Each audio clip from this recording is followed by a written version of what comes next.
विषय हिंदी, पाठ क्रमांक 9। पाठ का नाम है जब तक जिंदा रहूं लिखता रहूं।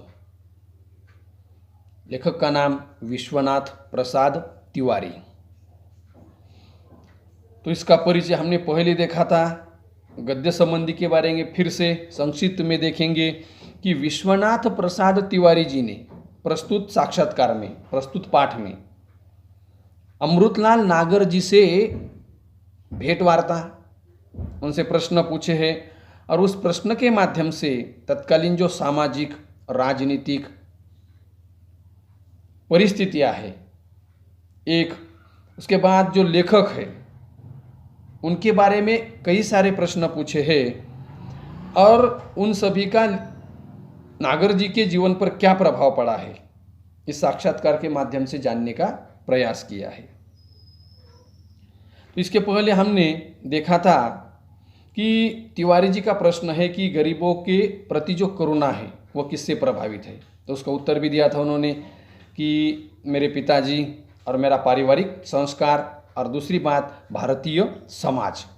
अब आगे का प्रश्न है तिवारी जी, उस समय तो क्रांतिकारी आंदोलन भी हो रहे थे, क्या उनका भी आप पर कुछ प्रभाव पड़ा? उस समय क्रांतिकारी आंदोलन हो रहे थे तो फिर उसका प्रभाव आप पर पड़ा है या नहीं? किसका प्रश्न है यह? लेखक का प्रश्न है नागर जी के लिए। तो नागर जी कहते हैं, क्या कहते हैं, मुझ पर तो इस बात का प्रभाव पड़ा था, क्रांतिकारी आंदोलन में हिस्सा लेने के लिए मेरा मन मुझे कह रहा था, लेकिन पिताजी ने डांटा, मुझे रोका। काकोरी बम कांड हो चुका था, काकोरी बम कांड हो चुका था और 1921 से ये आंदोलन और भी तेज हो गए थे। ये नागर जी ने उत्तर दिया है। तिवारी जी का फिर एक प्रश्न, क्या सामाजिक आंदोलनों से या सामाजिक आंदोलन जैसे आर्य समाज का भी, तो उसका भी आप पर कुछ प्रभाव पड़ा है? नागर जी का उत्तर है, नागर जी कहते हैं, आरंभिक असर थोड़ा जरूर, कि मेरे पिताजी में एक बात अच्छी थी कि उन्होंने मुझे सामाजिक आंदोलनों में जाने से कभी रोका नहीं है, लेकिन राजनीतिक आंदोलन में जाने से रोका था, क्योंकि वे स्वयं एक सरकारी अफसर थे, सरकारी कर्मचारी थे, इसलिए तो उन्होंने सामाजिक आंदोलनों में जाने से मुझे कभी रोका नहीं। जवाहरलाल नेहरू से मेरी भेंट 1933 में, किनकी भेंट? अमृतलाल नागर जी की भेंट 1933 में हुई। कब, कैसे? कि उनकी माँ मेडिकल कॉलेज में दाखिल थी। किसकी माँ? जवाहरलाल नेहरू जी की माँ उस समय मेडिकल कॉलेज में दाखिल थी, और नागर जी कहते हैं कि उस समय मेरा छोटा भाई भी वहाँ पर दाखिल था, और उस समय नेहरू जी जेल में थे। तो नेहरू जी की माँ को कुछ कश्मीरी लोग, यानी कश्मीर के रहने वाले कश्मीरी लोग मिलने के लिए आते थे, तो उनके सिवाय ज़्यादा कुछ और लोग उन्हें मिलने के लिए आते नहीं थे। तो मैं नेहरू जी की माँ के पास, जवाहरलाल नेहरू जी की माँ के पास रोज जाता था, उनसे बातचीत करता था, और जब पंडित जी जेल से छूटते हैं तो छूटने के बाद मेरी और पंडित जी से कई बार मुलाकात या भेंट वार्ता हुई थी। मैंने उनसे कई तरह की बातें की है। लेखक का अगला प्रश्न है, आपका पहला उपन्यास कौन सा है? किसके लिए? नागर जी के लिए।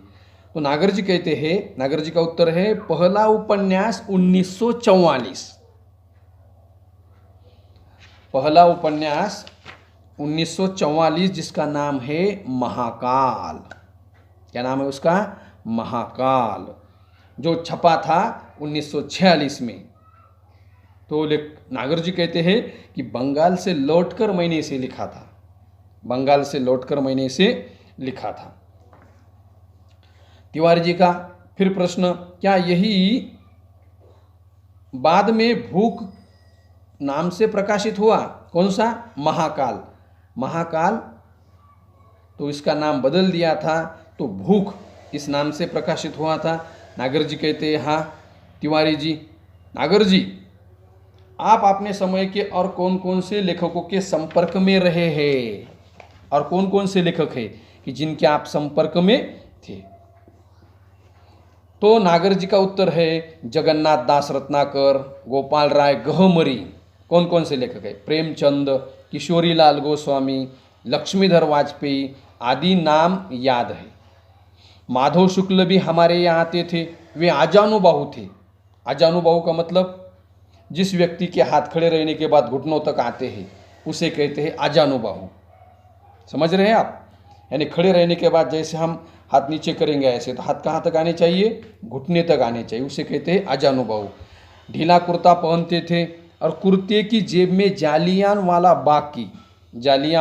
बाकी खून से सनी हुई मिट्टी हमेशा रखते थे।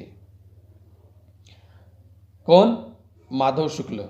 1931 से 37 तक 1931 से 37 तक मैं प्रतिवर्ष कोलकाता जाकर शरद चंद्र से मिलता रहा, उनके गांव भी गया। किसका उत्तर है? नागर जी का उत्तर है।